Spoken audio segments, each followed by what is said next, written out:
구독자 여러분 사랑합니다. 오늘의 주제는 기업을 위한 5가지 핵심 세금 계획, 영어로는 Five Tax Planning for Corporations입니다. 아, 세금. 정말 머리 아프죠? 네, 그렇죠. 하지만 피할 수 없다면 이 게임의 룰을 제대로 알아야 합니다.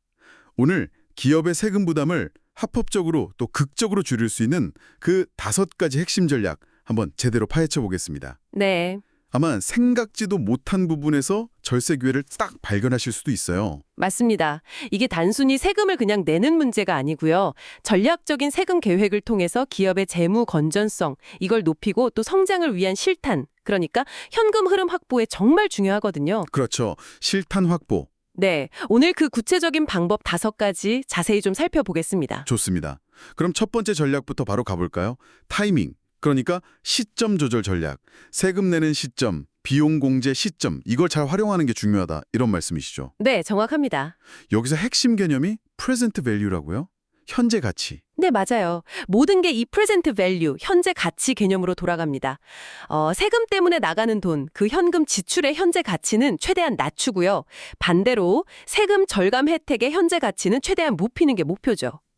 그러니까 이익은 최대한 늦게, 비용은 최대한 빨리, 뭐 이런 건가요? 기본적으로는 그런데요. 특히 비용 공제는 세율이 변하지 않는다는 가정하에서는 하루라도 빨리 받는 게 유리합니다. 오늘 받는 10,000원이랑 내년에 받는 10,000원, 가치가 다르잖아요. 돈의 시간 가치 때문이죠. 그렇군요. 오늘 10,000원이 더 좋다. 근데 만약에요, 내년에 세율이 오른다, 이럴 가능성이 있다면요, 그때도 무조건 빨리 공제받는 게 좋을까요? 그거 아주 중요한 포인트입니다. 만약 세율 인상이 거의 확실하다, 그러면 오히려 비용 인식을 다음 해로 미루는 게 더 유리할 수도 있어요. 오히려요? 네. 더 높은 세율 구간에서 공제를 받아야 절세 효과가 더 커지니까요. 이럴 때는 이제 미래 절세액을 현재 가치로 할인하는 그 디스카운트 팩터를 고려해서 좀 신중하게 판단해야 합니다. 아하, 디스카운트 팩터까지. 이게 단순하지가 않네요. 그렇죠. 지금 확실히 절세할 거냐, 미래에 더 크게 할 거냐, 그 사이에서 이제 최적점을 찾아야 하는 거죠. 알겠습니다. 자, 그럼 두 번째 전략으로 넘어가서 Net Operating Loss, 줄여서 NOL 활용 전략. 이건 기업이 손실 봤을 때 좌절하지 말라는 희망적인 메시지 같은데요? 네, 맞습니다. NOL, 이게 일종의 세금 방패 역할을 해줄 수 있거든요. 세금 방패요? 네. 근데 이 규정이 손실이 언제 발생했느냐에 따라 좀 달라요. 2017년 이전에 발생한 NOL은요, 발생연도 포함해서 20년간 이월되고 미래 과세소득의 100%까지 공제가 가능합니다. 100%요? 네. 근데 2017년 이후 발생한 NOL은 좀 달라요. 이건 영구적으로 이월은 되는데 공제 한도가 해당 연도 과세소득의 80%로 제한된다는 점, 이걸 좀 유의해야 합니다. 80% 제한이 있군요. 2017년 이후는 네. 그리고 만약 여러 해에 걸쳐서 NOL이 쌓여 있다면 가장 오래된 것부터 순서대로 사용하는 게 원칙이고요. 이걸 제대로 관리 못하면 정말 아까운 거죠. 그렇죠. 놓치면 안 되겠네요. 자, 세 번째 전략은 인컴 시프팅, 소득 이전. 소득을 어디서 발생시키고 또 누가 인식하냐에 따라 세금이 달라진다. 이 개념이 상당히 흥미로운데요. 네, 그렇죠. 근데 이거 자칫 좀 위험해 보일 수도 있을 것 같아요. 뭐랄까, 조세 회피처럼 보일 수도 있고, 구체적으로 어떤 방법들이 있고 뭘 조심해야 할까요? 좋은 지적이세요. 당연히 합법적인 테두리 안에서 아주 신중하게 접근해야 합니다. 크게 보면 2가지 방식이 있는데요. 첫째는 세율이 다른 지역 간의 소득을 이전하는 거예요. 지역 간에요? 네. 예를 들어 세율이 낮은 다른 주로 사업을 확장한다거나 아예 본사를 옮기는 걸 생각해 볼 수 있죠.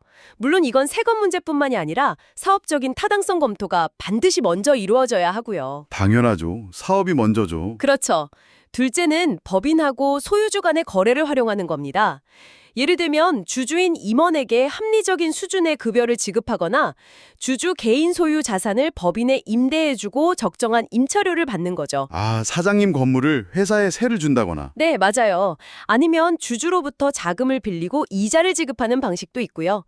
이렇게 하면 법인 단계 이익이 줄어서 법인세는 낮아지고 소득은 개인에게 이전돼서 경우에 따라 전체 세부담이 줄어들 수 있어요. 물론 이 모든 거래는 꼭 합리적인 수준, 그러니까 시장 가격 기준으로 이루어져야 탈이 없습니다. 합리적인 수준, 중요하겠네요. 네 번째는 에스티메이트 텍스 관리군요. 추정세. 법인세는 연말에 한 번에 내는 게 아니라 분기별로 미리 내야 한다고요? 네, 맞습니다. 이거 제대로 안 챙기면 또 벌금이 나올 수 있다면서요. 네, 그렇죠. 과소 납부 벌금, 이거 피하는 게 중요합니다. 보통 두 가지 안전장치, 세이프 하버 규정이 있어요. 세이프 하버요? 네, 전년도 납부세액의 100%를 내거나 아니면 당해 연도 실제 발생 세액의 100%를 내거나 이 둘 중에 더 적은 금액을 기준으로 분기별 납부액을 계산하면 벌금은 피할 수 있습니다. 아, 둘 중 적은 금액 기준이군요. 네. 특히 분기별로 소득 변동이 좀 심한 기업들은요, Annualized Income Method라는 걸 활용하면 소득이 적은 초기 분기의 납부 부담을 좀 줄일 수도 있습니다. 아, 연간 소득 추정 방식? 네, 계산은 조금 더 복잡할 수는 있는데 현금 흐름 관리에는 도움이 될 수 있죠. 그렇군요.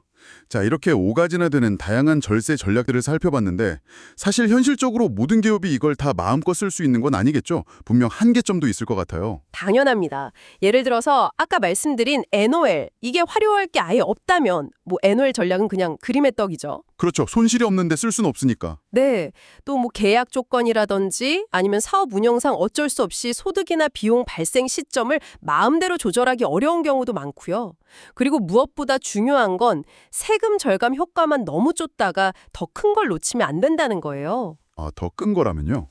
예를 들어 사업 운영의 효율성이라든지 현금 유동성 문제, 고객과의 관계, 아니면 장기적인 성장 전략 같은 이런 비세금적인 요인들이 훨씬 더 중요할 수 있거든요. 세금 계획은 반드시 전체적인 경영 전략의 큰 틀 안에서 고려되어야 합니다. 프렌트 밸류 활용, NOL 공제, 인컴 시프팅, 그리고 에스티메이티드 텍스 관리와 그 현실적인 한계까지. 정말 알찬 내용이었습니다. 네, 오늘 이야기 나눈 이 전략들이 단순히 세금을 몇 푼 아끼는 그런 차원을 넘어섭니다.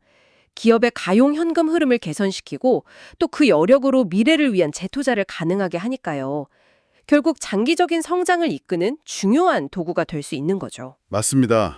여러분, 오늘 저희가 이야기 나눈 이 5가지 전략들, 이걸 여러분의 기업 상황에 어떻게 좀 창의적으로 적용할 수 있을까 한번 깊이 고민해 보시면 좋겠습니다.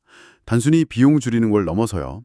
현명한 세금 계획을 기업 성장의 강력한 엔진으로 만드는 것, 이야말로 진짜 레벨업 아니겠습니까? 그렇죠. 자, 그런데 여기서 한 가지 더 생각해 볼 만한 질문이 있습니다. 이렇게 법의 테두리 안에서 세금을 최적화하는 노력과 기업의 사회적 책임을 다하는 것, 이 둘 사이의 이상적인 균형점은 과연 어디일까요? 이 질문을 여러분께 화두로 남기면서 저희는 다음에도 흥미로운 분석으로 돌아오겠습니다.